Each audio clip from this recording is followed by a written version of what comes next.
That's it for the Fightful Select Weekender podcast live in Toronto.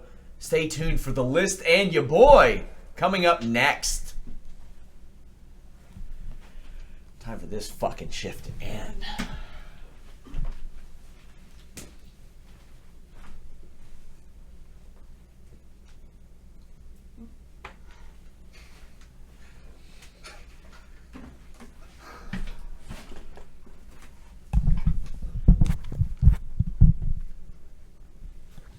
All right, man, you ready to do this? Oh, yeah. Got a lot of good stuff this week. I think you're going to dig what I got for you, so.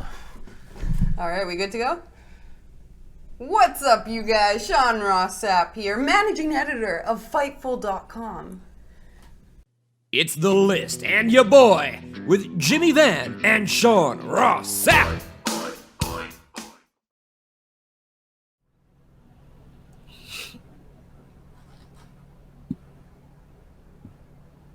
What?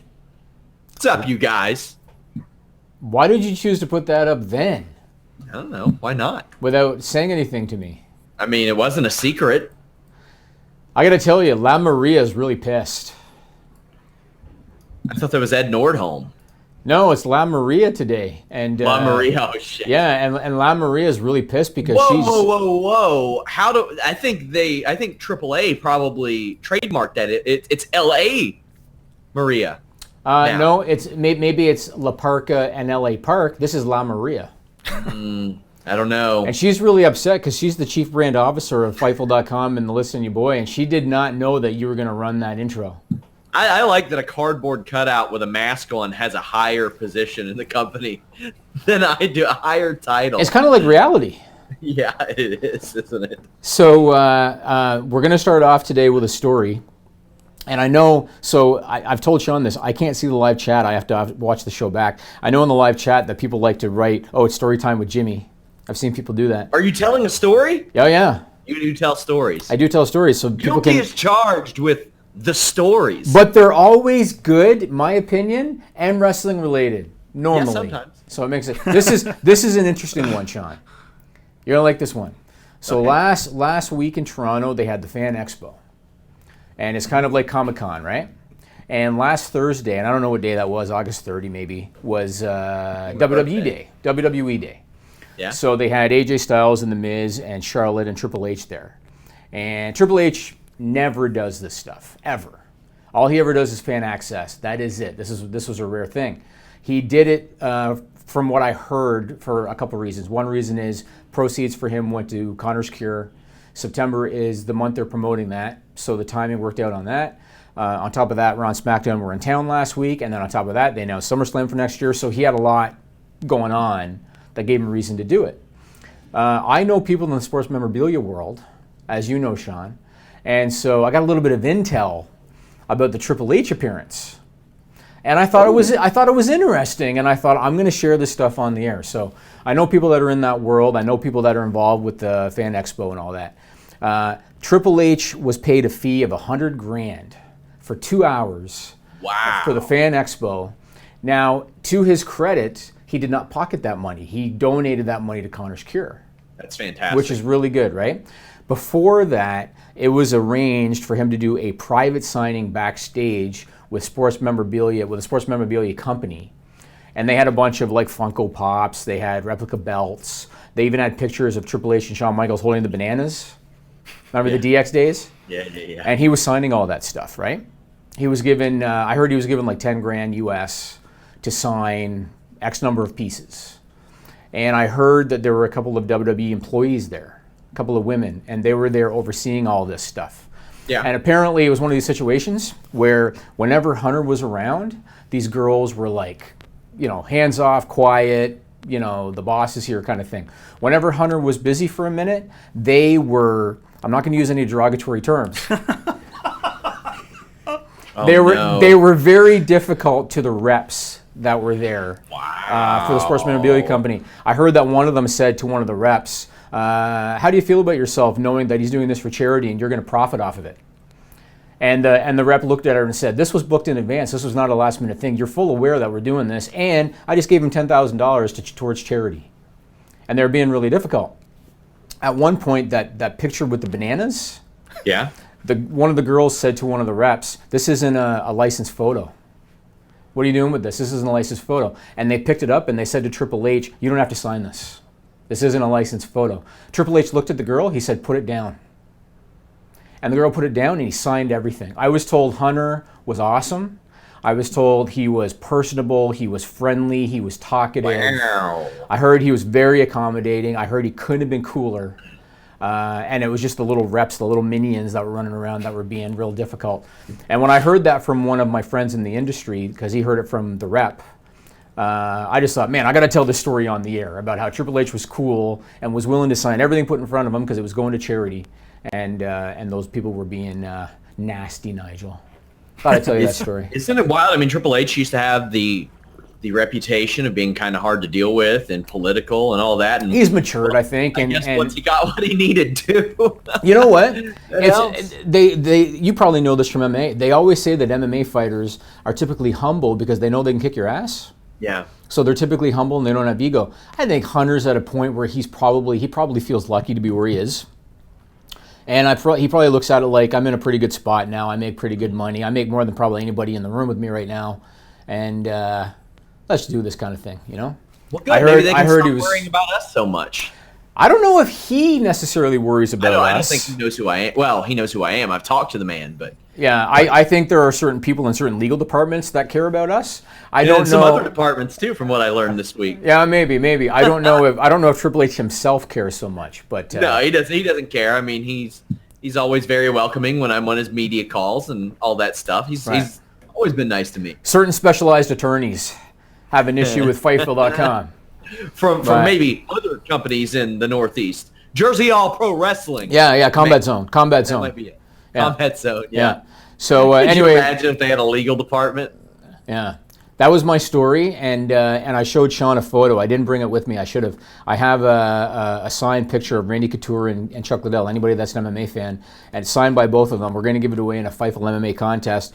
The same guys that I know that did the wrestling signing got me that. I actually have two of them, but I'm going to keep one for myself because it's cool, and the other one we're going to give away in a contest. So every now and then I hear these stories about certain guys, and because this one was Triple H, I was like, I'm going to tell this one because of how cool he was, apparently. Yeah, I mean, he's always seemed pretty easy to deal with, and I love the leaps that he makes in helping out wrestling media because, I mean, obviously anybody watching this knows how passionate I am about that, and if it were up to almost anybody but him, there would not be quarterly calls or however often they do NXT takeovers. Those wouldn't happen. He understands the value in that. He does. So let's move on and talk about the contest. You want to wrap it up and do your thing? Yeah, we picked our winner at random. It was to comment on any YouTube video we have. The winner is Stone Osborne. I was actually very happy to see that. He is a regular for us, and we're going to be running another contest at the end of the month that will involve you all commenting on stories at Fightful.com on the comment boards.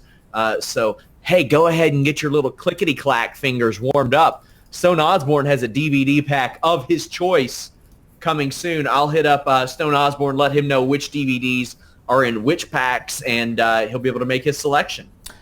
Awesome. Okay, let's move on and talk about, I guess, the topic of the week, All In. So let me say first and foremost, Rogers Cable, fuck off. Excuse me.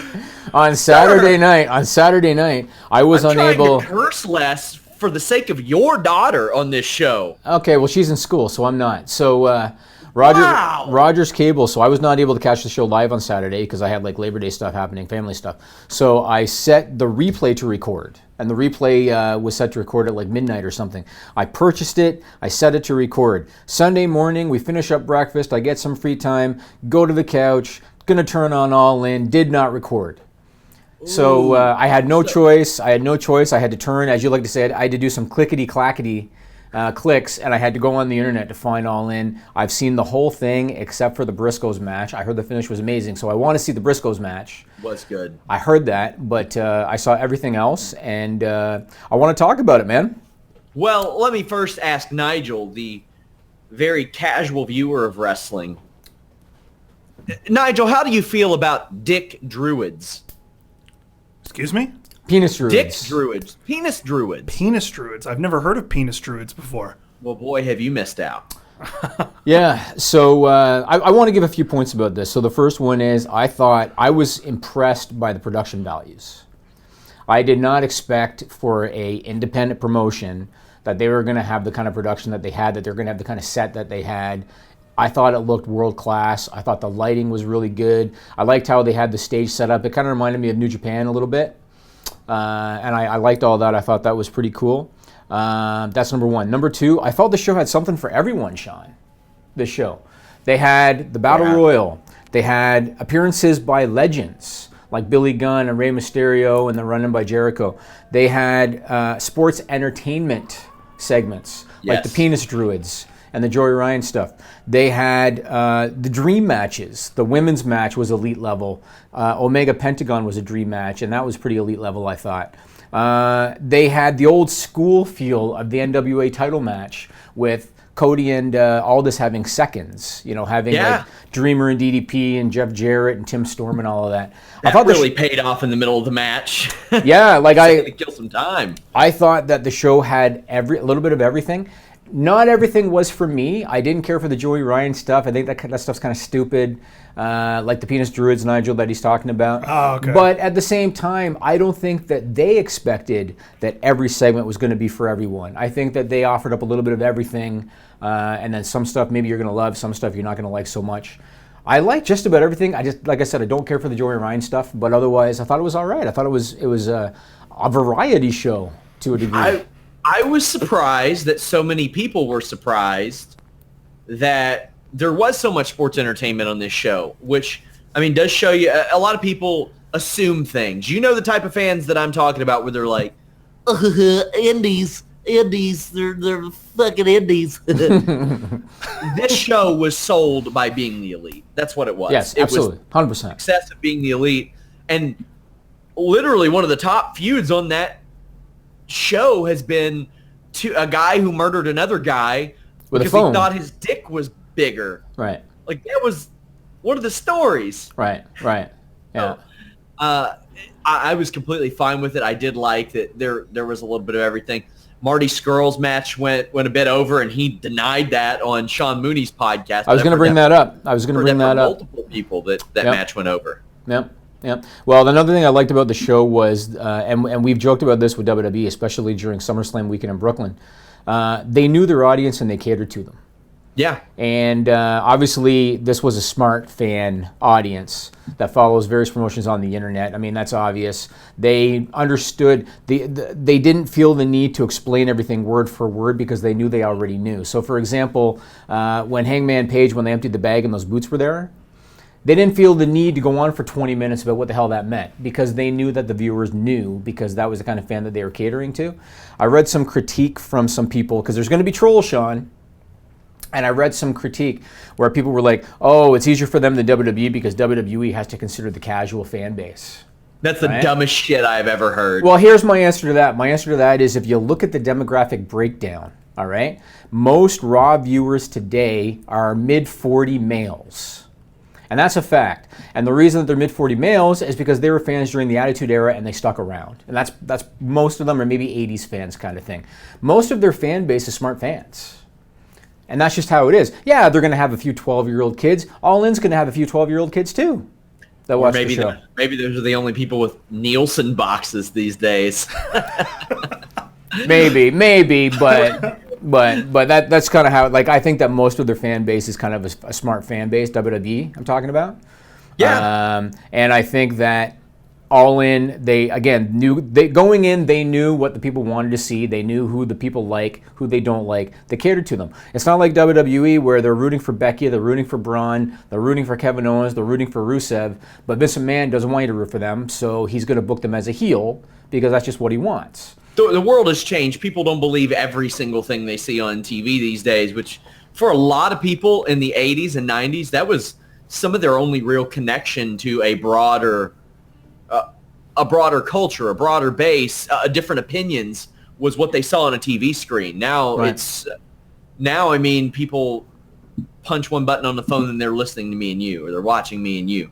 And that was not an option during the Hogan days when they could force something, and it was becoming so much more prevalent during the Cena days, and now almost everybody has it, at least in North America. Yep. So I think this is a true testament of how a lot of things have changed, and I hope this continues. I want every wrestling show selling out, man. I agree. I mean, it's good for us. Yeah. Obviously, it's good for the talent that they have employment. And my next point I wanted to make, and this kind of goes in hand with the last point about knowing their audience. One thing I liked about the show, and there's other promotions that are like this too, but this show, for me, it was very obvious. They did not insult the intelligence of their viewers.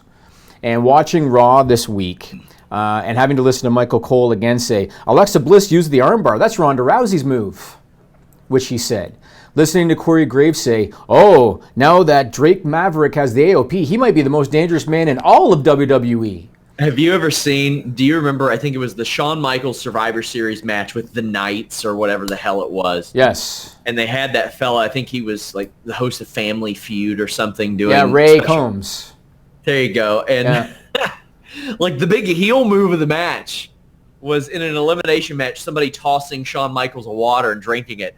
And that guy goes, what? No, water gives him strength. That's how I feel all the time. Watching Raw this week, and again, listening to Cole say bullshit like that, listening to Corey Graves say something so ludicrous, it really drives home the fact that at All In, and other promotions too, but All In, they didn't insult the intelligence of the viewer. I know that people were sick of the one guy saying kayfabe over and over again. Yeah, that was stupid. And that annoyed people. But otherwise, they didn't feel the need to, number one, explain everything for 20 minutes. They didn't feel the need when Pentagon used Fear Factor, or when Omega used Fear Factor, they didn't go on about, that's Pentagon's move. He just used Pentagon's move. Because they knew that you knew that. You know what I'm saying? Yeah. I can't remember the call, but it was more like giving him a taste of his own medicine. Or, right. Or one of his own, just something subtle, something yes. that doesn't make it like hammer it in your face. I mean, and straight from the jump, I thought this was good. MJF, it was probably the lowest profile guy on that card. We interviewed him here last week. 22 years old, under 10,000 Twitter followers, but the 11,000 people in that venue knew who he was. Right. And treated him like a star that he definitely is and will be. Right. That's a good sign. I liked this show. I really did. It wasn't the greatest show I've ever seen, but man, I thought everything went pretty well. I loved the women's match. That was one of my favorite matches on the show. That was just a blast to watch. Whoever laid that out did an incredible job. You know what I liked about it too? I liked how it was just a fun, positive atmosphere. Yeah. It wasn't a situation where, because again, you're dealing with 11,000, what was the total? 11,263. You're dealing with 11,263 smart fans predominantly. If a guy botched a spot, they weren't going to chant, you fucked up.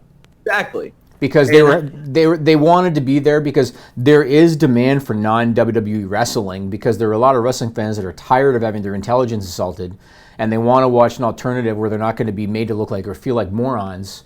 And this kind of, fit the bill. One other thing about the show I wanted to bring up was the risks taken on the show. And I know that some of these guys, like Omega said, this is probably the biggest show I've ever been a part of, and the Young Bucks said, this is probably the biggest thing I'm ever going to do in wrestling. I know a lot of guys had that mentality.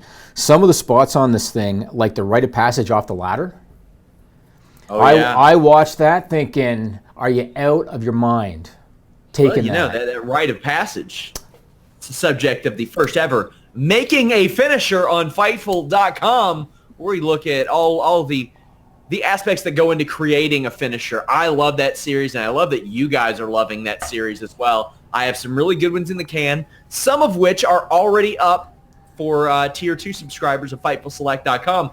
But I look at that spot, and the crazy thing is that's like maybe not even top 5 craziest thing Janela's ever done.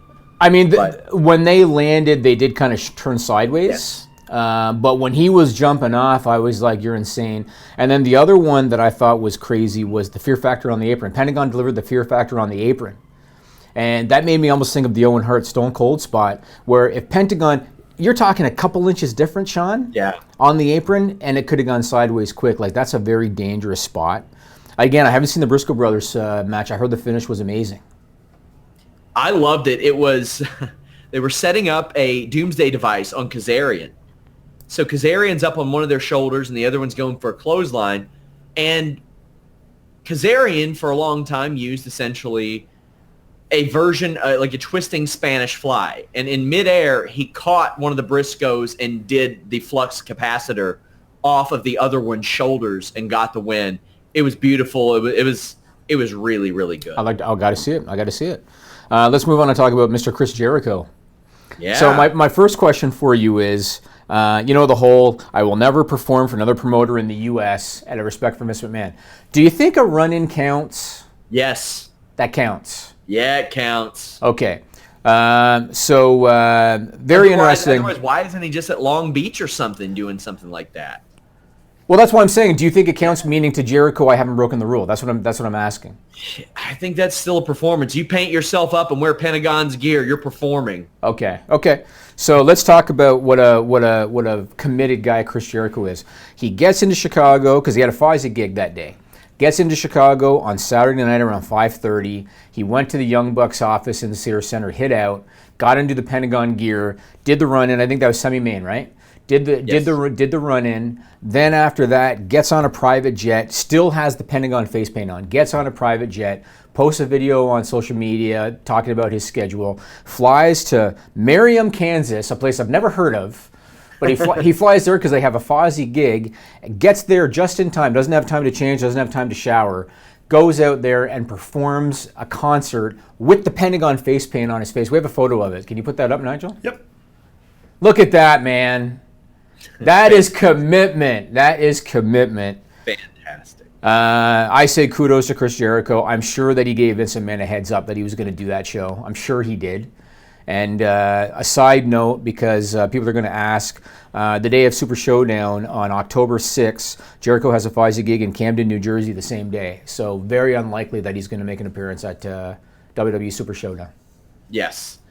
So. He keeps finding a way to make headlines, man. Mm-hmm. Gotta respect that. And he did it to put over his cruise, man. How about that? He did it to put over the damn cruise. That's very unique. That might be the first time in wrestling history that somebody has done a run-in, laid out somebody, grabbed the mic, and put over a cruise. It was real good. And I realized as soon as he stood up, I was looking for tattoos, and yes. I was like, okay. Yeah, but it was still good. All right, now, yeah. Yeah, it was good. Now let's talk about. It was fantastic. It was an awesome surprise for that crowd too. It was, and I got to tell you, man. So Justin Roberts, he's a friend of mine. He was doing the show. He did great. I thought he did a great job. I thought that his introduction of everybody loves his Rey Mysterio introduction. Everybody loves his Batista and his Undertaker introduction. Nobody does the Undertaker better than him. I thought his Omega intro was good, and I got to tell you, I watched Omega walk down that aisle. And I looked at him thinking to myself, if I'm Vince McMahon, I'm almost writing a blank check to that dude.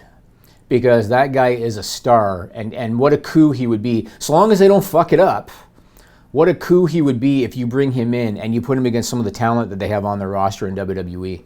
That guy is a star.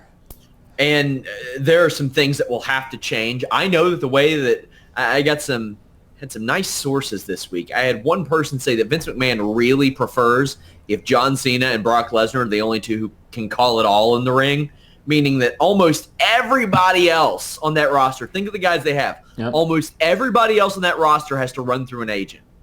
Really? Isn't that something? Not Orton. Almost everybody got to run their spots through an agent right now. And that's from somebody. I'll tell you off the air. That way I don't expose them. But interesting. It's pretty wild, man. So I want to talk about the television ratings. For All In, for the pre-show on WGN America. Yeah. So they were delayed because of Labor Day weekend, so they just came out today. We're doing this on September 5th, and they just came out today.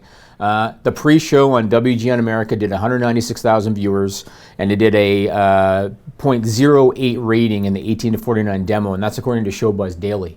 Not great. No, actually, that's not true. That's actually very good. Well, compared to other wrestling shows. No, but fine. But if you look at WGN America, that's fantastic. Yeah, when you look at their primetime viewership on any night, and given that this aired at 6 o'clock on a Sunday, which is on a Saturday, which is not exactly the premier time slot that you want for a show. Yes, I think that the viewership was good. But here's my question for you.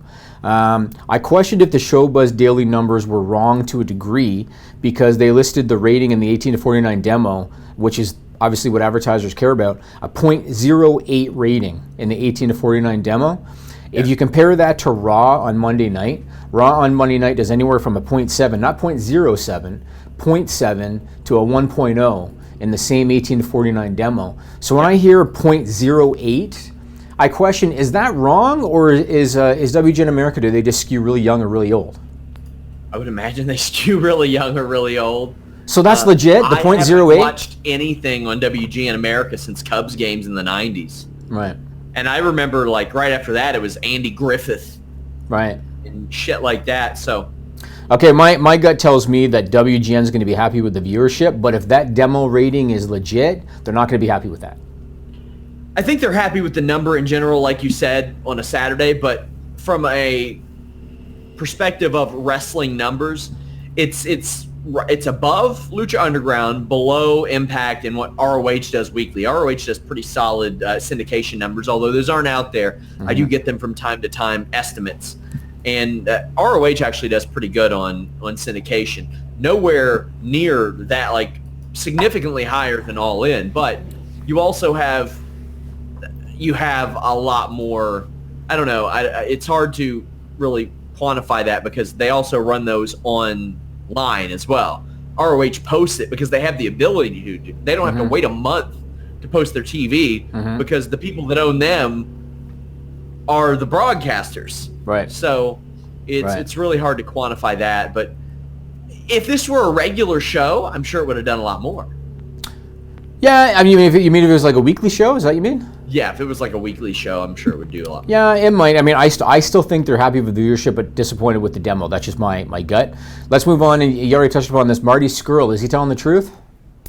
I've heard, and from people not just at All In, people in WWE were telling me that they had heard he went over. Okay, so he was on Sean Mooney's podcast afterwards. He claimed that the rumors that he went 14 minutes over are not true. He can go 14 minutes over. I heard closer to like 10. Okay, so what he said he heard was that he was allotted 12 to 14 minutes, and that he said he heard that they went 14 minutes over. And here's a quote from him. This is in the Sean Mooney podcast. He said, "You're suggesting that they booked a semi-main with months and months of build to have a 12-minute match? It's funny these ideas people get in their heads and the stuff you read in the dirt sheets." So he didn't say what the allotted time was, but he alleges that it was going to be a lot more than the 12 minutes that are rumored. Oh, it was, but okay, let's break that down. I like Marty Scurll. I think he's a fantastic worker. We've had the pleasure of interviewing him at Fightful.com. Semi-main, okay, almost everything on that show was a semi-main. I was going to say, because it was like third down, wasn't it? Or fourth down even. Yeah, the Young Bucks, I believe, even said that match went over. I'm pretty sure they said it went over, so it's not a secret. I could be wrong. Okay. Because I was hearing this stuff from people backstage, and even people in WWE had heard this with connections to the story. Months and months of build? All right, hold on now. Hold on now. It was Marty Scurll asking former heavyweight champions if he stood a chance and them saying, "You're fucked." And it was great. It's all it needed to be because Marty Scurll is so good and Okada is so good. Yeah. That's what you needed to be. I thought personally, from an interest perspective, the match went way long. I thought that it definitely didn't need to be 26 minutes. Because it wasn't supposed to be. Yeah, there you go. And they cut away immediately. They do these rushed entrances. No, the wrestlers didn't get solo entrances for the last one. Right. You can see them rushing through. Right. Phoenix, I don't have this confirmed, but I'm pretty sure Phoenix blew the last pin spot. I think essentially the fireworks ending of their version of More Bang for Your Buck, where Kota Ibushi gets involved, I think that was supposed to be the finish. But Phoenix broke it up, and this is me speculating, but I think Matt Jackson was like, "Fuck it, Meltzer driver, now, do it." Right. And Nick had to jump up there, springboard, do a front flip spike pile driver. Right. That's wild. You know what they also had to do, Jimmy?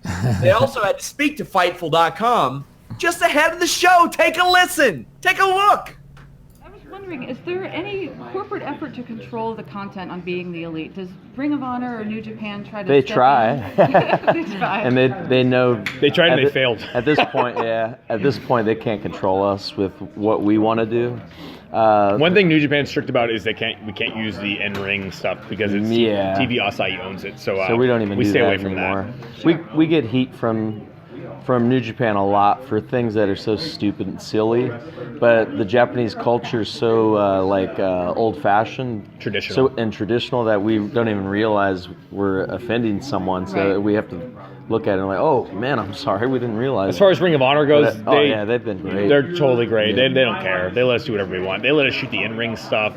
We close shows with the phone in the ring. They've never held back, and they're great about that. They've helped a big time with it. For the most part, we literally just shoot and do whatever we want. Yeah, that's probably why the show's done so well. Yeah.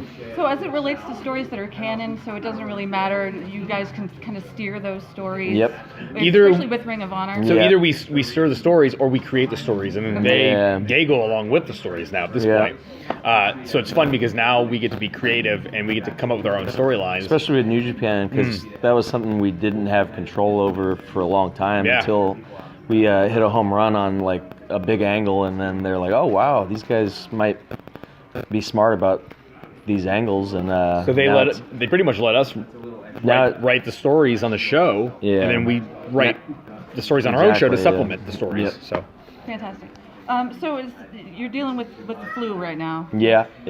Was there any concern that could sideline you? I thought there was no way. I thought for sure I wouldn't be here today. Yeah. The way I asked Matt, I was on the airplane 2 days ago, and I was shaking uncontrollably for 12 hours. I was like, something's wrong with me. We had a long travel This is not just a flu. I've never been so sick in my life. It was terrible. Yeah, he looked bad. As soon as I got some meds in me, right away I felt a lot better. So. He's gonna be like Michael Jordan during that. What was it?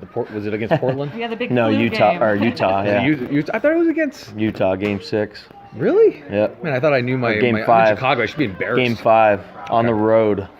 I know because I just watched the game. Oh, recently. I'm thinking of the game where he went like this. He's like, what the heck? Because he kept making all those baskets. Yeah, that was Blazers. That's Blazers. Yeah. Okay. So there's been some talks from WWE wrestlers out there saying that for that company signing you to is a quote unquote priority. Yeah. Do you have any thoughts or comments on that at this point? Contract season's here, right? Yeah. I think everyone wants to sign us right now, which is a good problem to have. Yeah. It just shows that the interest is high, so it's great for us. I don't know if it's been 20 years since there's been wrestlers that have had the leverage that we currently have, and we realize that. We're very aware of where we're at right now, the position that we have. So next year will be the year that we get paid, no matter where we end up wrestling. It got dark in here during that clip. Look at this. You have a storm coming or something? Listen to this, Jimmy. So I've been to Toronto before. I didn't know you all had like a complete underground city that you all go into the winter. It's called the subway. I mean, the path and all that stuff. I don't know anything about the subway. That's because you kept on expensing Ubers. That's true. That's damn true. Let's move on and talk about WWTV this week. So let me tell you something, man. My gut tells me that WWE, and I know you've already kind of insinuated this, I think WWE is aware of the success of All In. Yeah, and I think that the success of All In lit a fire under WWE, kind of gave them a shot in the arm. And I felt like TV this week, they attempted to make improvements, I think almost in response to the success of All In. Yeah, and they had a lot of superstars in action, Jimmy. Well, they had, yeah, I know. But I felt like they tried to make improvements. So they had a lot of progression with the Shield thing, and they did the AOP thing, and you think that they might have pivoted with Becky and Charlotte, and they did all this stuff. The problem was, because creative has not been great, they didn't necessarily hit home runs every time. That was the problem with TV this week. So we already touched upon these on social media. Let's touch upon them quick because I want to hear Nigel's reaction. So the Shield, Nigel. Yeah. They start out Raw. The bad guys are in the ring. We'll get to Braun Strowman in a minute, Sean. The bad guys are in the ring. They hit the Shield's music, and they cue the Shield's video, Titantron. That means the director knows they're coming, right? Yeah. They come out through the crowd. They go in the ring. They have a little schmoz in the ring. They inexplicably get arrested, even though they hit their music and they hit their video. They get arrested. This is Labor Day Monday night, Nigel. Labor Day Monday night, okay? So they get arrested. There's a reporter on the scene from WWE that's reporting back, during the show, who reported, okay, 10 p.m. The Shield just appeared before a judge. 10 p.m. Labor Day Monday night. The Shield just appeared before a judge. They've posted bail, and they're out. Okay, sounds good. So Labor Day Monday, they got a judge to show up, of course, so that they could appear before him, naturally, and they posted bail. Then they stole a police van to go back to the arena. I tweeted that I thought their white privilege got them out, and people took it serious. They thought, I was like, come on. Because one's Hispanic, one's Samoan. One's Samoan. There you go. And Corey Graves posted that David Otunga called in a favor. I was like, they could have said that on the air. You know what it felt to me? It felt to me like they wanted to do something, with some gutspa. They wanted to do something to make a statement, but they didn't know how they were going to get from A to B. They knew that they wanted him to do a schmoz. They wanted to do the police thing. They wanted to do the police van for that visual. They didn't know how they were going to get from A to B. And so somebody decided, well, I don't know, how about they get arrested, but then the judge, they see them, and then they post bail. Okay, cool, Labor Day Monday, 10 p.m. That makes sense. Perfect sense. That makes sense. And that's kind of the problem, is that they know they want to go from A to B, but they don't know how to get there. And then when they fill in the blanks, it doesn't make any sense. The other issue that people have been joking about was Drake Maverick. So Nigel, this tag team called the Authors of Pain. How big are they, Sean? You should have posted the picture. What is it now? Oh, damn it. I should have posted the picture, but I didn't, so it's too late. The Authors of Pain, what are they, 6'3", 6'4", Sean? They're big boys. Maybe 6'5"? Let me look at it. They're real They're big guys. They might be 6'5". Drake Maverick is probably 5'6". 6'3" and 6'4". And Drake Maverick's like 5'6". Each one of them 280. One's 290, one's 330. Right. Yeah, I can see these guys now. Okay, do a quick search, AOP Drake Maverick, and maybe you can grab a photo, put it up. So anyway, long story short, now again, WWE, Sean, props to WWE. They recognized that the AOP needed something, right? No, they did. Second picture. I know. I know. And the tweet Drake Maverick put out. I don't know if you saw it. No, I haven't. But they recognized that the AOP needs something, so they got them a manager. That was the positive. They got them a manager. The negative was they're a heel tag team. They chose a manager who's the babyface GM on 205 Live. He saw it, didn't he? Are you gonna put it up? I'm saving it now. Okay, Nigel's gonna put it up. I didn't think this could possibly be the guy. This is real. So I went through 15 different photos. Oh no, this is the guy. So they put him with them, and then for whatever inexplicable reason, so Nigel, when he's on 205 Live, he wears suits all the time, and he looks good in that, right, Sean? He looks good in the suits. Yeah. They put him with. He's a fantastic performer. There you go. They put him with the AOP as a heel when he's a babyface GM. I guess I can let that go. But they put him in the AOP gear. He looks like a child that's trick-or-treating for Halloween, Sean. That's what he looked like. He tweeted out this morning his solo picture and said, anybody that has tweeted anything saying that I don't look good in this outfit doesn't have any idea what they're talking about. There's Drake Maverick on 205 Live. That's how Drake Maverick typically looks on 205 Live. Little sharp little suit. Do you have the one with the AOP, Nigel? Okay. That's the one I wanted. That's the one I wanted. Sorry, I didn't realize that. Okay. Hold on. So he'll get it in a minute. So once again, Sean, kind of like with the Shield thing, they knew that they wanted to give the AOP somebody because they probably finally maybe read the internet fan comments and stuff. They knew that they wanted to give AOP someone. My gut tells me when they decided to give Drake Maverick the shot, they were filling in the blanks as they went along, and somebody thought it'd be really cool to put him in the same gear as them, not realizing he looks 11. I mean, when he stands next to them. They had to think about this. Okay, that's not even the worst photo. That's not even. You could have gotten a lot worse than that. There's a photo where they look like they're 8 feet taller than him on both sides. They look pretty big. Yeah, and he literally looks like an 11-year-old getting ready to get his pumpkin basket. They had to think about this because they had the Maverick thing made. They could have spun that out in a day. I mean, sure, but they had to think about it is the thing. They had to send that to somebody and say, let's get this made. That's and right. You just know that Julie or whoever the hell it is that's sewing that up is going, this is a bad idea. I bet you that the size of his gear is extra small. Like men's extra small. I would love to interview a WWE seamstress. That's an interview I'm going to go after. Somebody who makes gear. I think Sasha Banks' husband does, right?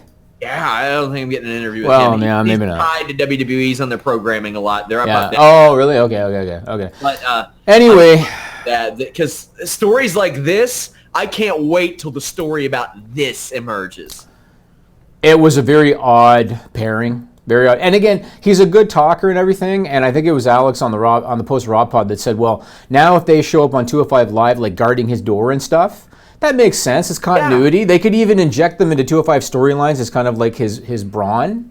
Yeah. Not Braun Strowman, as his muscle. They keep everybody in line. Yeah, so that could be good. But now that means what? Is he going to be a heel GM now?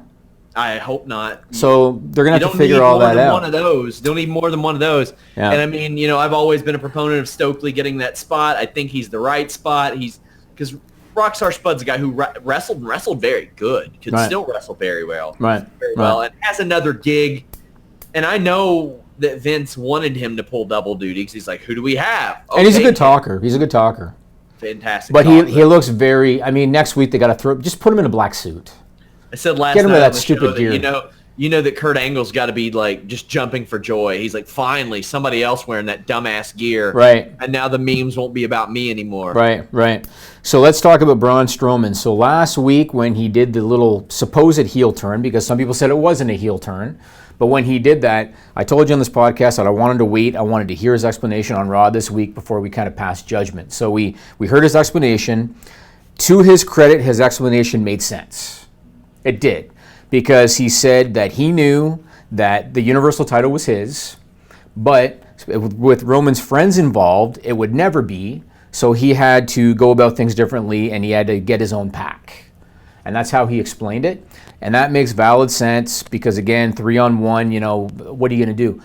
The problem I had on this is that he shit on the crowd in the process. Exactly. They went right to it. They went right to it. And they did the same thing with Becky Lynch, when again, Becky Lynch had all the reason in the world to jump Charlotte, but then they had her shit on the crowd the next week, which she hasn't done since, and we'll get to that later, but they had her do it. They did the same thing with Braun. They had him shit on the crowd. The problem I have with that is that they have now taken arguably Raw's hottest babyface, and instead of just going the course with the story of it's 3-on-1, I have to have backup, it's 3-on-1, they went full bore with the you people suck. And they've killed their hottest babyface, and they did it essentially as a sacrifice to try to get Roman Reigns over. And I've got a problem with that. I like the idea of a Bizarro Shield stable. I think it's a good idea, but I think that the players could have been different. And as a matter of fact, since the Shield came from developmental, why not have a Bizarro Shield that came from developmental? Why didn't they pick guys that dress just like him that we talked about in our last segment? Well, they could have done that. I guess. But then they, long term, they probably would have wanted to keep the AOP together long term as a team. Well, sure, but I mean, how do you make the Shield look like underdogs? Well, Braun and those two big sons of bitches will get it done. It's true. But they could have almost gone with anybody. I mean, they could have put. Now they're doing stuff with Almas. So now I guess it's okay, but otherwise it could have used. Vince likes Almas a lot. But at first he was treading water. Oh yeah, that was right? that was the thing that I was told in the same conversation. Right. Is that Vince likes Almas, and he'll like a lot of those people enough to where he'll look at them and say, "I want them up here," but then won't trust them when they get to the main roster until they prove themselves almost on accident. Right. Well, not on accident from them, but on accident to him. Right. Like, put them in a spot that he doesn't think twice about, but then they thrive in, like Almas has at virtually everything. He and AOP couldn't get on TV for the first 2 months. Yep. I think Drew is a great choice. Drew McIntyre, yes. He's a great choice. I'm not big on Dolph Ziggler in there. I mean, yeah, he's the veteran and he's good in the ring, but I think that fans were programmed for so long to look at him as mid-card talent, that having him now as your top, in your top heel faction, it's a little bit hard to accept. But again, I think that... Also hard to accept that he didn't want the United States title. He tossed it down, vacated it, because he was destined for better things, like the Intercontinental title and the tag team. And now the Raw tag team title. Yes. Right. Yeah, so that's kind of whatever. I guess the good news, if there is good news, is that if they do it right, they can rehabilitate Braun down the road. And I kept on thinking about Batista when he split from Evolution. Yes. And he heard Triple H talking behind his back, and all that. If they do it smartly down the road, they can rehabilitate Braun and put him back to where he should be. But I really feel like they've gone backwards with him by having him not only have those guys with him, but heel on the crowd. I think it's a mistake. Yeah, they they spent so much time building the Roman Lesnar thing that they didn't have another major heel ready. And right. Can you go to Kevin Owens? I mean, he's the safe bet, but no, you can't. You've kind of went to that well an awful lot. You need to scale it back and have him do some other stuff. And the problem is Kevin Owens wasn't even competitive against Braun. Yeah. Like, how are you ever going to buy him with Roman now? You're not. Yeah. You know, so. All right, let's go to Stupid People. This is a stupid song, it just goes on and on. You might find some meaning, but you would be wrong. All right, thanks to trevorstrong.org for the usage of the stupid song. And once again, Sean, once a month, I'd like to explain why do we have a Stupid People news segment. Feels like you do every week. No, I've been doing it the first week of every new month. That's what I've been doing. I figured the pattern. It just, time flies, you know. Time flies, yeah. So the reason we do this used to be called WWE's excessive usage of stupid nicknames. We would talk about how many times they say the Big Dog and the Architect and the Monster Among Men and all that nonsense. It became redundant because WWE things actually got worse instead of better. So we decided to shift the segment. Now it's about Stupid People News. Has nothing to do with pro wrestling. We don't care because it's funny. And we're going to keep doing it. So this first one, and I got to tell you, Sean, I have 2 SRS file stories this week.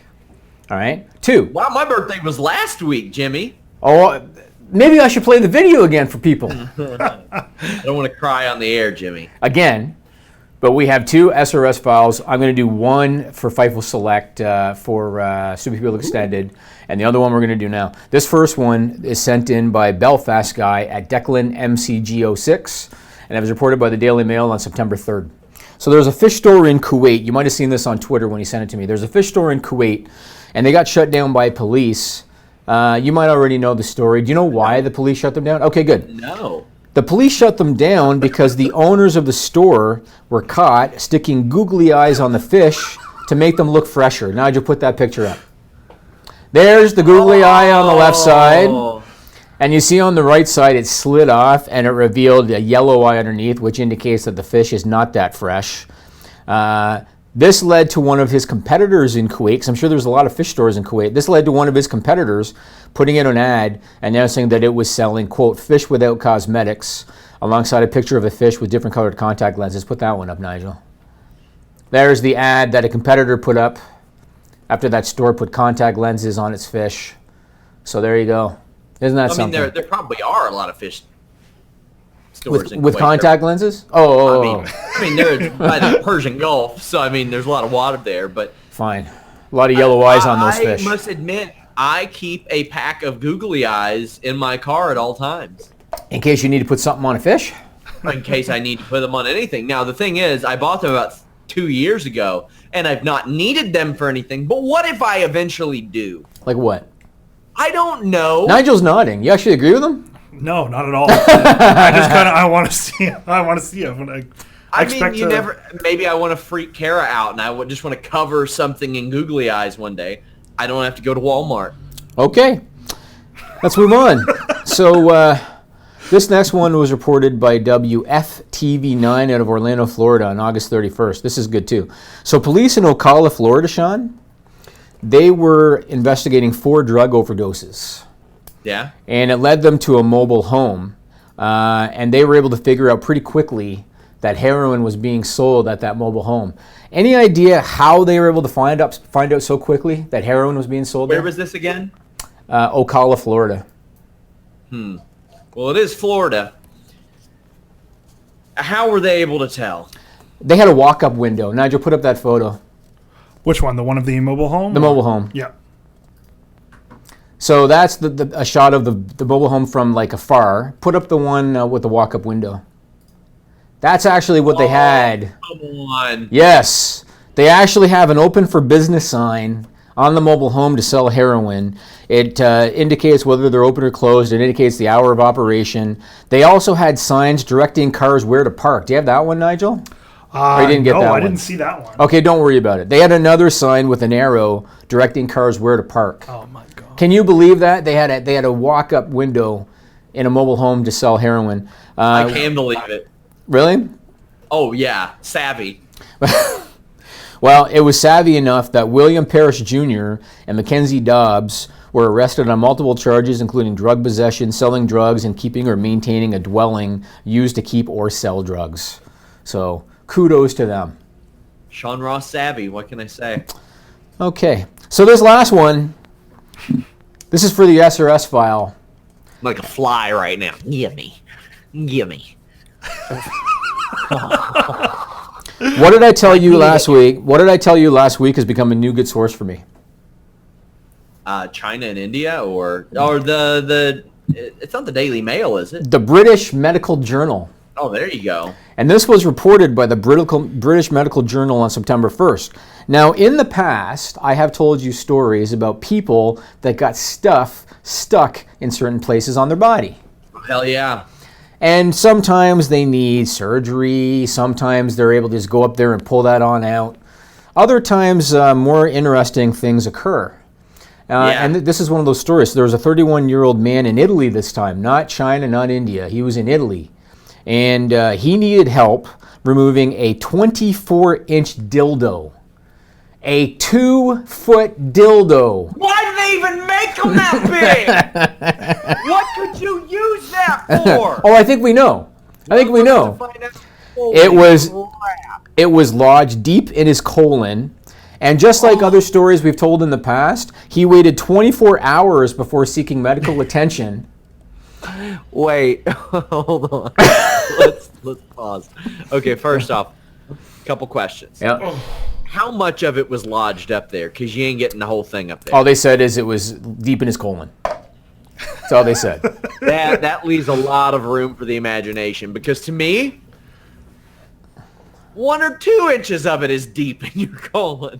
Well, this guy, maybe he's a seasoned vet of the 24-inch dildo taking game. You know how this gets better? This gets better because it resulted in medical science coming up with a new invention. What is it? So the doctors tried conventional techniques to get it out. And they were unsuccessful. The thing was in deep, man. It was in deep. So the conventional techniques weren't working. So what they ended up doing was they improvised. They created a makeshift noose. Oh no, around the head. They were able to loop it around the dildo. They were able to cinch it tight, and they were able to yank that sucker out. Now, because this is the British Medical Journal and they use all these nice little medical terms, they didn't refer to it as a dildo. They referred to it as an FB, which stands for foreign body. But they had a photo that made it clear it was a dildo. And they called the technique, their little noose technique, quote, a valid option to remove large FBs from the colon and rectum. Holy shit. First off, okay, 24 hours. Yeah. With a 2-foot dildo in his colon, man. I'm trying to process all this because this is a real good one. This is one of the tops. This is one of the dumbest fucking things I've ever heard in my entire life. Yeah, and it's real. I could have posted a photo. I chose not to do it. I'm sitting here 2 feet from where my ass is. Your head would be touching the top of the screen on your side. It's like up here. It's pretty high up. Oh my God. Maybe he was really itchy and he had no other way to get to it. Yeah, that seems to be the trend. Okay, so he waits a day. Yeah, he waited a day. I know you're not into that type of thing, Jimmy. How long would you wait? Weighing all the options, it's embarrassing. Okay, first off, I would never put a 2-foot dildo up my ass or whatever the hell he did. And how are these people allowed to talk about it? Doesn't that violate, like, HIPAA? No, because this is the British Medical Journal. They don't mention names. Okay. Right? No names are mentioned. All they do is say the guy's age and place of origin, and that's it. Oh my God, man. I'm telling you, this has become a massive resource for me, this British Medical Journal. This stuff is good. Oh my God, they got to turn into friggin' Woody from Toy Story and lasso the goddamn thing out of a guy's ass. That is unbelievable. Yeah, let's move on. Now, before the break, we were talking about The Shield and about how they found a judge on Labor Day night and stuff. WWE posted this on Instagram. Less believable than a man shoving a 2-foot dildo up his ass. Yes, it's true. WWE this week, they posted this on Instagram. Nigel, you got that? Yes, I do. Look at this beauty, Sean. This was what they posted, and they call it the 10 best factions of all time. Now, you want to talk about bias, you want to talk about favoritism, you want to talk about marketing spin. They actually had the gall to list the Shield as the number 1 wrestling faction of all time, ahead of the NWO, ahead of D-Generation X, ahead of the Hart Foundation, ahead of the Four Horsemen. It's one thing to want to get over your current talent, and I get that, but as I talked about at the top of the show with All In, it's another thing to not insult the intelligence of your fans. Nobody is buying this shit, Sean. I don't even know if like Roman Reigns' biggest fan is going to buy that shit. What did you think when you saw that list? I'll tell you what I thought.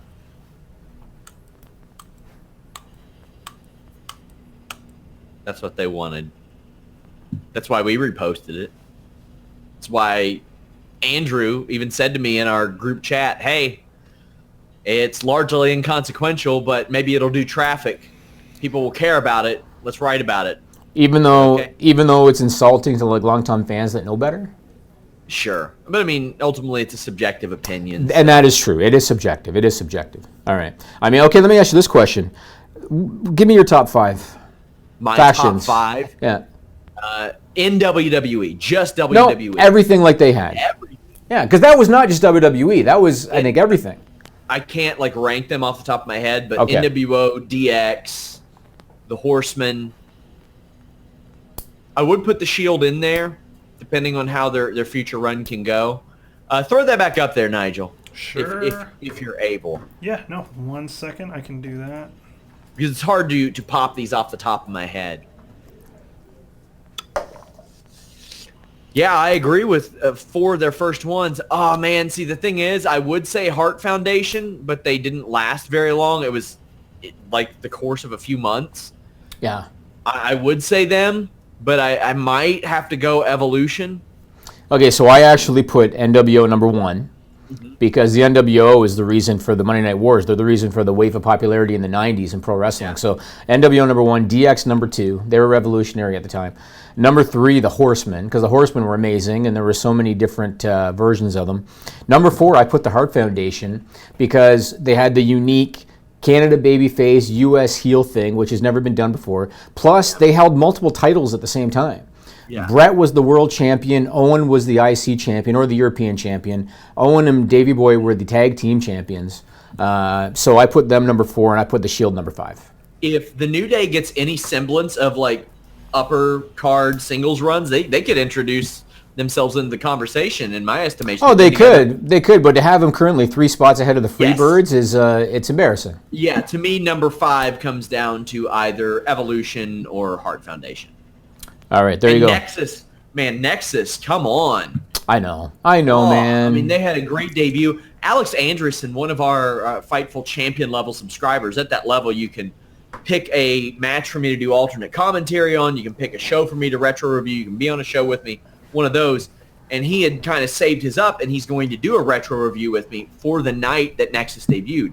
And that was like the only good thing on that show. And I looked at that, and I was like, wow, everybody in that segment has left as an active performer at some point, except for like Cena and Heath Slater. That's really it.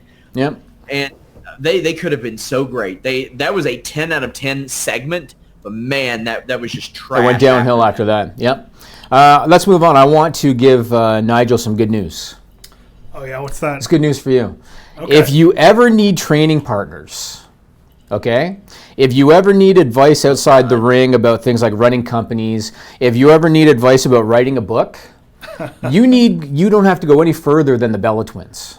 Oh, is that right? The Bella Twins will give you all the guidance you need about running companies or writing a book. Well, that's a load off my mind. Sorry. Sean, what did you think? And what's best about that is that was not supposed to be comedy. That was supposed to be like a genuine moment. What did you think about Nikki Bella telling the Olympic medalist in judo, Ronda Rousey, who has already written a book, and who has probably accomplished more than they ever will to this point in time? How did you feel having Nikki Bella tell Ronda Rousey, yeah, if you need help training, if you need help running companies, writing a book, Come to us. How'd you feel about that? Man, like an hour after Brie Bella screwed up over and over again in that match too. Ooh, like I get what they're trying to develop some interest in this because nobody has any, and that's what they do. They promote matches. I don't give a shit about the Bellas and Ronda Rousey. I care about Ronda Rousey. I thought Alex made a very good point on the Post Raw podcast on Monday. He said that Evolution, the Evolution pay-per-view, is supposed to celebrate that female talent has evolved away from the Bellas era. And I thought that was a very valid point that he made. Valid point. Now, granted, as you guys talked about, Nikki Bella has worked really hard. I don't want to shit on her effort. She's worked really hard. You got to remember, she was one of the catalog models that John Laurinaitis went after, and they put her on the Diva Search or whatever, right? Yes. She was one of those catalog models. Most of them never went anywhere because they were catalog models. Well, I think she adapted because she had to, not because she... Maybe, but she did, though. Yes, right? she did. And when you look at that era, aside from the Bellas and Alicia Fox, who else from that era, from the catalog model era, went anywhere? You know what I mean? Nowhere. And Caitlin's back. She's making an effort. So yeah, but I don't think was she a catalog girl too? She debuted on the roster with like 4 matches under her belt. Okay. But anyway, I thought Alex made a valid point when he said that, you know, they've evolved from that catalog girl era. Not that I, again, want to label Nikki Bella as a catalog girl because she has worked hard, but she's never going to be, with all due respect to her, she's never going to be in the ring what Natalya, what Ember Moon, what Naomi, what Charlotte, what Becky, what Sasha, Bayley. She's never going to be those girls. And that's just a fact. She's just not going to be. For Nikki Bella, I think she had a lot of potential. Sorry to interrupt. Yeah. The neck injury just, man, it's unfortunate that happened because she got good. Yeah, but she straight up got good. I also think, though, that she wants to be an actress, and she wants to be a mainstream celebrity and doesn't want to be a wrestler, right? Yeah, I believe that too. That's kind of the difference. There was a big that really stood out to me a couple of years ago. There was this Total Bellas graphic, this video they did where it showed like Total Divas, and it showed Brie running from one side and Nikki running from the other, and you could see the difference in their physical transformations, how thin Brie was and how much muscle Nikki had added, and that said a lot to me. Right. And Brie's last match, that WrestleMania kickoff match, I thought that was a blast. It was like Team Total Divas against just some of the women in WWE. I thought that was a fun match. And I had somebody saying, like, people are allowed to mess up. They're allowed to have ring rust. They are. But you work off of TV to get rid of that. I mean, and one match a week ago was not enough to get rid of that. You're right. I mean, I guess in her defense, she's got a kid, and you know, they're promoting the Bellas because of Evolution now, and Brie's got other shit going on in her life. But whatever, it is what it is. I want to move on. Well, before we do, I've noticed over the last few weeks especially, I mean, you got Lana wrestling more, you got Zelina wrestling more, you got the Bellas wrestling more. We're seeing more of the Divas era style wrestlers performing because of Evolution. Probably because of Evolution, but like Mickie James versus Lita, come on, man. Lita wasn't that great towards the end of her run. I know. Okay, I was going to talk about that. Maybe we'll talk about that now. I was going to talk about that later. We'll talk about Evolution. So they, as you mentioned, they've announced Lita versus Mickie James. There's also rumors. So Naomi has challenged Melina online to a match. Nia Jax has challenged Beth Phoenix. There's still the rumors that persist about Ronda Rousey, Nikki Bella, and Maurice Brie Bella. When you look at the pattern, and we've talked about this before, when you look at the pattern, it's clear that the plan seems to be previous era stars versus current era stars. And I don't know if I'm feeling that. Yeah, I don't know if I'm feeling that either. These are real bad matchups. They're picking mirror matches, essentially. Right. They're picking powerhouses and a couple girls who are flexible. Okay, there's way better matchups for Naomi that can highlight her. Right. There are better. I mean, they haven't announced, in all fairness, they haven't announced Melina Naomi, but she's just come out and said that's who she wants. There are way better matchups for Nia Jax. You know, like the Hulk Hogan versus Andre the Giant matchup of Tamina versus Nia. You remember that? Vaguely. When Tamina posted the picture, it was like The Rock and Hogan. Yes. Hogan, Yeah. Tamina. But she was kidding, though, right? No! Come on. No! That was for fun. She did that. Serious. serious. No, come on. She That was for believed it. fun. There's no way. She would have been better off having a picture of like Piper hitting Snuka with the coconut and drawing a comparison. You know? Okay, let's move on, Sean. It is time to talk about the biggest news of the week. It's time to talk about it, man. So, back on the February 14th edition of the List and Your Boy podcast, way back on the February 14th edition, we aired this little video. Nigel, go ahead and throw that up. Last week on the List and Your Boy. Let's talk about Mixed Match Challenge. So I want to ask you this. So now it's like, what, 3 weeks in, I think? Yeah. 3 or 4 weeks. You hated the concept. You shit all over the concept. I didn't hate the concept. Yes, you did. Mixed Match Madness is a dumbass idea. Yes, you did. Yes, you did. Yes, you did. You said it's trash. You said it's trash and I don't care. The first tag team that's going to be in the Mixed Match Challenge, Braun Strowman and Alexa Bliss. What do you think of that pairing? Who gives a shit? Yeah?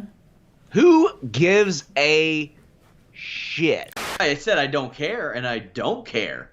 I don't give one shit about this, and if you all do, more power to you. Said I shit all over it. WWE is in talks with Facebook about producing a weekly show on a test run on Facebook Live, which is Facebook's streaming service. They're also looking at potentially doing a co-branded show featuring mixed tag team matches, and they trademarked the term WWE Mixed Match Challenge, which could be for that show. Because Mixed Match Madness is a dumbass idea. Okay, so you mean like, yeah, there's yeesh. So that was from season 1 of Mixed Match Madness, as Sean liked to call it. They announced this week, and it kind of came out of nowhere, Sean, because I don't remember hearing rumors about it, and there was speculation if they were going to do it again. WWE announced this week that there's going to be a season 2 of Mixed Match Challenge. What a dumbass idea. On Facebook Watch, it's going to be starting in 2 weeks on Tuesday, September 18, 10 p.m. Eastern. There's going to be a 10-minute pre-show prior to the show starting. They're going to be 30-minute episodes, 14 of them. And for the first time ever, they're going to be streaming live not only in the U.S., but also in a bunch of other countries. Germany, Mexico, Australia, France, Indonesia, the Philippines, Spain, Thailand, Vietnam. No Canada, and I'm devastated. But it'll be airing live in all those other places. And it's going to be round robin style this year. They used the word tournament, Sean, in the WWE.com release. They used the word tournament, and they've also announced the team. So Raw is going to have Braun and Alexa returning, and then 4 new teams: Bobby Lashley and Sasha Banks, Finn Balor, Bayley, Jinder Mahal, Alicia Fox, Kevin Owens, Natalya. SmackDown, they're having 3 teams returning: Miz, Asuka, Jimmy Uso, Naomi, Rusev, Lana, and then 2 new teams: R-Truth, Carmella, AJ Styles, Charlotte. Are you going to be watching every week, man? Who gives a shit? No, I won't be watching every week. You won't be watching? I will be told if something important happens. I will try to pack it in. I mean, I watch Lucha Underground, NXT, Ring of Honor. I watch shows that we review on Fightful Select, too. So my schedule's really slammed. If I can squeeze it in, I will. But we will cover it, of course. And I'm sure that Warren Hayes will probably cover it on his... He's got a midweek wrap-up of his own. Yeah. There's so much programming on. I used to do that Fightful Select Weekender to review everything else. Yep. We essentially have 2 shows where we got to review Mixed Match Challenge, Mae Young Classic, 205 Live, NXT, and then non-WWE stuff. It's pretty wild. There's a lot of stuff. I used to watch the first season, and I got turned off when Braun Strowman, who at that time, back in January, February, they were building up as a babyface. They were just starting to build him up. And I lost interest when Braun Strowman, 6'9", 350 pounds of him, was practically passing out because Alexa Bliss winked at him. You what? You got turned off, you say? Well, luckily, Oh, God. Our boys at Blue Chew can help you out, Jimmy. BLUE Chew.com.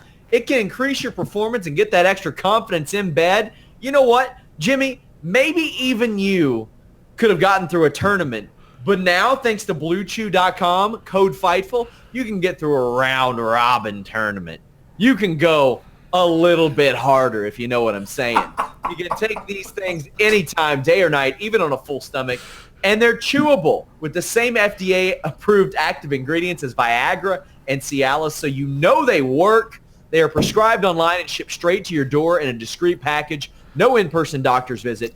No waiting in the pharmacy. Best of all, no more awkwardness. Hey, maybe your lady hasn't been happy. Maybe I'm not judging. Maybe you're trying to do a little mixed match challenge. You never know. I got 2 kids. I'm good. I don't want any more. BlueChew.com, code Fightful. It ships direct, cheaper than a pharmacy. Just pay $5 shipping. You get that first shipment free. BlueChew.com, code Fightful. Hit them up at GetBlueChew on Twitter. Just let them know you heard about them from us. Maybe let them know that you like the plug. Maybe let them know that you like your plug. Thanks to BlueChew.com, code Fightful.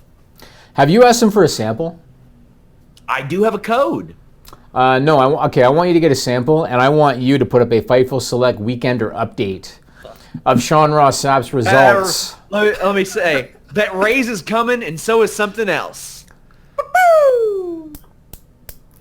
So, John Cena. John Cena is in China right now filming a movie with Jackie Chan. And wow. And because he's in China, he was able to appear on the WWE live event in Shanghai this past weekend. Now, he had teased on social media that he was going to debut a new move. Oh, yeah. On the Shanghai live event.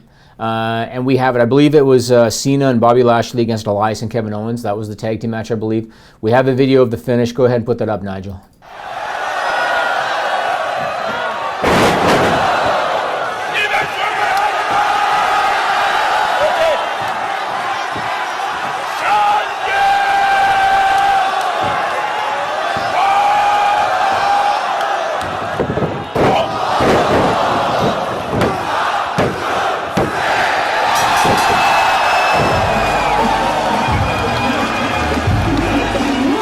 For a little while. Huh? We're getting demonetized. Whatever. Where did that? I don't even know where that video came from. It was on social media. WWE didn't post that. Where'd that come from? They'll still claim it. I mean, they blocked a fan cam footage of Dean Ambrose's return that I had. Really? I would just keep continually disputing it. That's what I would do. Until they're tired of it. I would just keep disputing it. Anyway, after that match, and I guess I should explain because sometimes I forget that some of our listeners are not video, they're audio only. So in case you missed that, that was Elias in the ring with Cena. Cena hit him with a little back fist after the FU. Hit him with a little back fist and pinned him. Cena afterwards on Twitter thanked the JC Fight Team, which would be the Jackie Chan Fight Team, for teaching him the art of Baji Kwan. And if you're not familiar with that, that's a short-range striking art. And so the joke is that Jackie Chan's team taught him short-range striking, and he was able to take out poor little Elias with that spot. I don't know, man. Was what it was. I mean, it's a live event. You know? What'd you think? Whatever. I mean, it was stupid. It was stupid. But, again, it was just a little live event, so whatever. Whatever. Yeah, I didn't give a shit. Didn't bother me, but I mean, it was dumb. It was dumb. Bray Wyatt, yesterday, September 4th, he posted this on Twitter. Nigel, you got that handy? Yes, I do. Here we go. So this is quite the long-ass Twitter message. I'll read it real quick, I guess, for our audio people. I was hindered, sick, abused, and abandoned. He showed me Eden, a God I can sell. It was always here. Fix everything, Mr. Mercy. Behold my children, a master reborn. This time, Jah, we change the world. Who are we? Wait for me. Do you see lucid? Now, you can notice that some of the letters he had capitalized. And if you put all those letters together, it said kill them all. And so, I don't know, what do you think? It said Resurrect Wyatt at the bottom. Hashtag Resurrect Wyatt. Singles push. Go figure. Another singles push? Right on time because Eric Rowan got hurt. But so it always seems... Do you think Luke Harper might be with him again? I don't know about that. But, I mean, I know that his personal life has cleared up a little bit of late. Yeah. That was something that caused issues. He's got his own Instagram now. But, somebody else who has been sick and abused and knows all about Eden is Cody Rhodes. That's very cute. Very All cute. In week. That was actually really clever, man. You're goddamn right it was. Eden Styles for you that didn't pick that up. That was pretty good. Don't insult their intelligence. Fair, That's fair. Cody Rhodes' wife. All right. Exactly. We cut into this clip? Yeah, Cody. Yeah. Okay. That was the point. He said, Having WGN, having the pre-show for All In on Sure. there, were there any hurdles with that, with the Tribune company and the Sinclair potential merger with Sinclair being the parent company of Ring of Honor? That's a great question. The best answer is none of this could have happened had it been a company. Yeah. Had it been a conglomerate presence, WWE, a Ring of Honor, New Japan. Instead, this happened because it was three guys.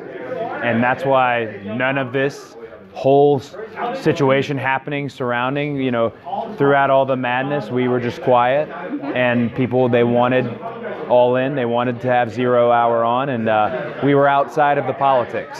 So it was very nice. It was something that was heavily discussed, but when it came to this, hey, we want wrestling. Hey, we have the best wrestling thing to give you. Done. Fantastic. Yeah. So are you going to continue to push for All Us and All Incoming and all of that kind of stuff to be produced following this event, or is that kind of just stuff leading up to the All In show? I'd like to keep it going. There's a lot of, the sentiment behind All In isn't a single show, as we've seen with this convention existing here with StarCast and the whole town kind of being wrapped up in it. Mm-hmm. So I'd like to keep it going. I mean, I'm wrestling for the NWA World title on Saturday, but I'm also at the end of the month wrestling for the New Japan US Heavyweight Championship. So I'd like All Us and All Incoming. I mean, whether we change titles or not, there's a really great production company behind that. David Lagana has done an exceptional job. He likes capturing what's happening in a wrestler's life in a real way, and I like being the focus for that. Speaking of NWA, you're obviously up for the 10 pounds of gold this weekend. Has NWA, have they ever contacted you for an angle before Billy Corgan and Dave Lagana came in? Was that something that you were ever approached on? Yeah, it's always been floated my way because it's like the easiest thing to do, I guess. Is like, oh, he's Dusty Rhodes' son. But as most people find out, if you met Dusty, he was the big star. If you meet my brother, he's the friendliest of them all. And then if you meet me, God, that guy's kind of a jerk. And I don't know why I am. I get it all from my mother, I think. But I think I push so much Dusty-related things away. Not because I don't love them, not because they're not valuable to me, because they're not me. Right. In this case, this came along as something that felt like me. Hey, I want to wrestle for the NWA title, and Billy and I talked about it. And then the next thing you know, all right, well, let's get it done. And then I happen to be self-funding, promoting a show of my own. What a perfect spot. Because for a minute, they didn't have a match, I didn't have a match. And they've pumped blood back into the 10 pounds of gold. I mean, they literally was under the earth, just barely with the faintest signal of life left. And they've pumped blood back into it. And they've made you turn your head. That's this whole show. Pentagon. Who is Pentagon? Well, if you don't know, you're going to find out. Marco Stunt. How did he get in the Battle Royal? Well, you'll find out. It's about turning heads. Excellent. All right, thank you so much. Thank you. FightfulWrestling.com. You all know where to get the scoops, my friends. So we were talking earlier about women's wrestling. We were talking about Evolution and all that stuff. So in the past, we've talked about Madison Rayne and how she's made appearances for multiple promotions at the same time. She was in Ring of Honor, then she was in Impact, then she did the Mae Young Classic. Let's talk about Tessa Blanchard. Yeah. So Tessa Blanchard, she's already the Impact champion, or the Knockout champion, I should say. I guess that's sort of the Impact. Same thing, Impact Knockout. Yeah, so she's the Knockout champion. Now they've announced just today, September 5th, that she has signed a contract with Women of Wrestling. She's going to appear at their tapings next month for Access TV. The tapings are on October 10 and 11. They're going to be airing starting in January. She's going to continue working with Impact, in addition to working with Women of Wrestling. This is a very interesting time in wrestling. Can you ever remember, Sean, a time in wrestling when contracted talent, forget about talent jumping from territory to territory in the old days, contracted talent, televised contracted talent is working for different promotions at the same time? This is a very unique time in pro wrestling. Yeah, I really like it too, because Impact has found out, hey, maybe it's better if we have an extra 100,000 people seeing these people on a weekly basis. Exactly. Or here and there, and it improves relationships so you can get talent exchanges going. And now they have management that won't, bring over Okada and put him in this weird-ass angle, like in a mask or something. You'll notice when they... Kato, right? Was it Kato? Yeah. And they started the deal. Ishimori's been getting a nice push since he started with New Japan. So they're working on these relationships. It's something I spoke to Brian Cage about recently, which will be up on Fightful.com next week. Over a 10-day period, he was on WGN America, El Rey, and Pop TV. That's not something that would have happened even last year because do you remember when Ricochet couldn't appear on the first night of the California New Japan tapings because they were on Access? He had to appear the next night because it was on New Japan World, a streaming service. And he said, Lucha Underground are being pricks right now. So, I mean, that's all out the window. They're changing. They're switching things up. What was it again with Impact back with Hernandez and a referee, remember? Yeah. So, I think it was Marty Elias that had appeared on something. And Conan talked to me about this earlier this year. They had to blur out his face, but Hernandez was still under a deal, and they had filmed months worth of stuff with the Beatdown Clan. And not only did they have to cancel that whole group ended up pretty much getting cut. Like the whole group ended up leaving because of it. Right. Because Impact didn't shore everything up. They took a guy for his word. Right. Last thing on my list this week, and I feel like a broken record because I've mentioned this before, but I want to mention it again, Dave Bautista. All right? So right now he is doing the media rounds because he's promoting a film called Final Score that he did with Pierce Brosnan. It's a low-budget thing. I don't even know if it's going to have much of a theatrical run. But he's promoting it right now, and I've seen 2 interviews with him this week, Sean. 2. One was on British local television. One was on some podcast. The point of both of them was to promote this film called Final Score. In both interviews, wrestling came up. And in both interviews, he said again that he wants to go back for another run. He said that he has open dialogue with WWE. He wants the timing and the opponent to be right, but he said he misses wrestling. He wants to go back. We've talked about this before, and I'm still convinced. I think that Vince McMahon and Stephanie McMahon were soured by his last run because he's got a different mindset now. He's got movie money, so to speak. He's got other options. He doesn't need pro wrestling in order to put food on the table, and so he calls his own shots a little bit differently. You remember the WrestleMania press conference where he was, talking about who wrote this crap and they should be fired, and Stephanie, I'm sorry if it was you, but it sucks kind of thing. I think that they're sour on that run because of that, but at the same time, the guy's a Marvel movie star. He was in a $2 billion grossing movie. And he wants to come back. He wants to come back. Like, don't be an idiot. He wants to come back. The line of thinking they have with so many of these guys, because they really forced him to become one of the guys. Like, maybe he wasn't even ready yet, but he embraced it and he became like that. If they had Braun back then, Braun would probably be in Guardians of the Galaxy these days. That's what they have in him. It's so weird how their mentality will change all the time. And it's like, oh, we want these crossover stars unless they actually want to be here. Like, that's weird. Well, they want them to toe the company line, right? And they want them to, it's our way or the highway kind of mentality. I don't know. I just don't understand. And I know there have been rumors about Rock and Roman Reigns for WrestleMania, right? There's rumors about that. That's all fine and good. Imagine a Rock-Batista match where Batista is the Marvel movie star. Rock is arguably the most popular movie star in the world now. Imagine a Rock-Batista match and the kind of mainstream publicity they would get out of that matchup. Drax against whatever the hell his Furious character's name was, I forget. And you don't compromise any of your regular stars either. Right. Like, to me, that's a no-brainer to do stuff like that. Logan Paul versus KSI did 800,000 pay-per-view buys. Yeah, now Sage Northcutt's calling out Logan Paul. Because Sage Northcutt's not stupid, man. He would whip his ass in about 30 seconds. He would, but he sees the opportunity. He sees the opportunity, right? I think CM Punk versus Logan Paul is a legit fight they could put on in the future. After the last fight, I'm questioning if Punk would even beat Logan Paul, to be honest with you. He's still in the gym. That's nice. Yeah. He didn't impress me. He didn't impress me either. Although, again, with all due respect to Punk, he had the balls to get in there, number one. Number two, he had that lawsuit on his mind. So we'll give him that, I guess. Plus, he had the back injury that took away from his training for a while. But he looked like shit. What else you got? That's all I got, man. That's it. That's all you got. That's it. What do you have going on this? What? No, once again, FightfulSelect.com after this. Stupid People Extended. I got 3 more. Another SRS file story for you. Let's go to FightfulSelect.com after this for that. I love it. We've got a Fightful alternate commentary. That's one of the options you get at the $50 tier. You can, instead of requesting a retro review, you can request that I do alternate commentary on a match, because in the retro reviews, sometimes we're doing 8 to 10 matches in 1 hour. On the alternate commentary, I can spend 20, 25 minutes on one match, and I don't watch Chris Benoit matches unless I'm assigned to. And somebody picked the ladder match with Jericho at Royal Rumble 2001. I think maybe I hadn't watched that match in 16 years. It's one of the best ladder matches I've ever seen, much less singles ladders matches.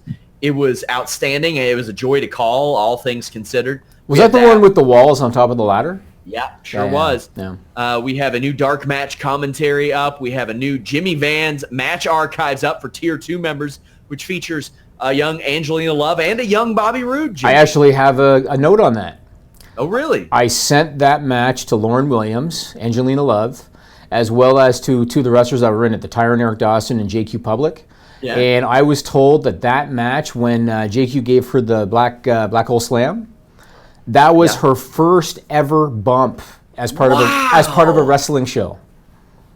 Her first ever bump on a wrestling show. We have that at Fightful Select. I'm posting early news there all the time. The weekly is already up on Fightful Select right now. Lots of exclusives in there. It's a good time. Check it out. We've got multiple tiers. We're thinking about tinkering with some of them. So if there's stuff that you all want on Fightful Select, let me know. My schedule is very full, but I am opening it up for Fightful Select, especially. You guys have that up and rocking, and I always appreciate the interaction there. But we have another contest coming soon. Go ahead and start commenting on those stories, because that's what an entry is going to be. And I might even say, you know what? I'll go back to September 5th and count those as well. Hot dog. So Marie got some new masks. Where did you get those? Because she's contractually, I'm contractually obligated to let her wear them. Oh, we get it. So let me see So you see that she's got she's La Maria today. So in here I have, this is a Rey Mysterio mask right here. She wanted, yep, she wanted that, so she's got that. This one here, I forget who that is. There you go. That ring a bell? It's Ultimo Dragon. Oh, there you go, Ultimo Dragon. So she's got that too. So yeah, because I'm contractually obligated to let Marie wear masks on the show because that's what she wanted. So got some new masks for her. Man, you're running that storyline into the ground, aren't you? It's no storyline, it's legitimacy. So legitimacy. Marie, contractually, I cannot have her on the List on Your Boy without a mask on because that's what she wanted, Sean. You're never going to see her on here without a mask. Marie gets go-away heat, I think. You think so? Also, if I got to be careful how I say this because I know how you're like, whoa, you're insinuating. If we do another show in Toronto, we have like 6 feet over our heads that is nothing but Marie. No, because we'll be in the new media room by then, hopefully. Oh, yeah. Hopefully. I am officially at war with the building. Officially? Yeah. Yeah. I actually told the building yesterday that I know that they're greasing certain palms and that's why they're giving me trouble. I did. I told them that. I said, I know you're greasing certain palms and you don't like I got a third party involved and you're giving me trouble and it's bullshit. I told them that. Well, if your palms... Should I be saying that on the air, Nigel? Well, it's too late because I already did. I mean, if their palms are that worn out, they could just go to BlueChew.com, use the code FIGHTFUL, and maybe get some real action. But yeah, I'm excited. Melissa and I fist fought in that media room because right now it looks like a place where you would fist fight. I don't know if I want to let the world see that, but it depends on who goes over. If the right result is in place, then you can show it. Goes over. There was no say in the matter. Fightful.com, FightfulWrestling.com. Let people know about us. Your word of mouth helps us out a lot as a young independent wrestling website. Check us out. Jimmy Van 74, Sean Ross Sapp, and Fightful Online. Until next time, guys, we're out.